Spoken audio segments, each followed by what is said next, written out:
கர்த்தருடைய பரிசுத்த நாமத்துக்கு மகிமை உண்டாவதாக.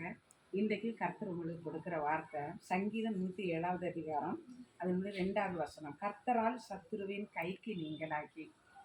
கர்த்தரால் சத்துருனுடைய கைக்கு நீங்களாக்கி மீட்கப்படுவீங்க அப்படின்னு ஆண்டவர் சொல்லுகிறாரு. எனக்கு அன்பான தேவனுடைய பிள்ளைகளை, சத்துருக்கள் உங்களை நெருக்கி கொண்டு இருக்காங்களா? ஆனவர் ஏதோ ஒரு விதத்தில் உங்களை வேதனைப்படுத்தி கொண்டே இருக்கிறாரா? மந்திர பில்லி சூனியத்தின் ஆவினால, இல்லைன்னா மனுஷனுடைய பொறாமைகள்னால, இல்லைன்னா வியாதியை கொண்டு வைத்து, கடன் பிரச்சனையை கொண்டு வைத்து, ஏதோ ஒரு போராட்டத்தில் சத்துரு இன்னைக்கு உங்களை அவனுடைய கருத்தில் ஒருவேளை பிடித்து வச்சிருக்கிறது போல வச்சிருக்கலாம்.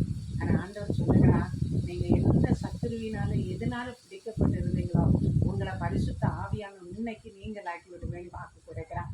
அதனால சோர்ந்து போகாதீங்க. சத்துருவங்களை நெருக்கிட்டே இருக்குத, சத்துரு எங்கிட்ட ஓடிக்கிட்டே இருக்குத அப்படி பயப்படுறாதுங்க. கர்த்தர் இன்னைக்கு சத்துருடைய கையிலிருந்து உங்களை நீக்கி உங்களை விடுவிச்சு ஆசீர்வதிக்க போகிறார். கர்த்தர் உங்களை ஆசீர்வதிப்பாராக. ஆமாம்.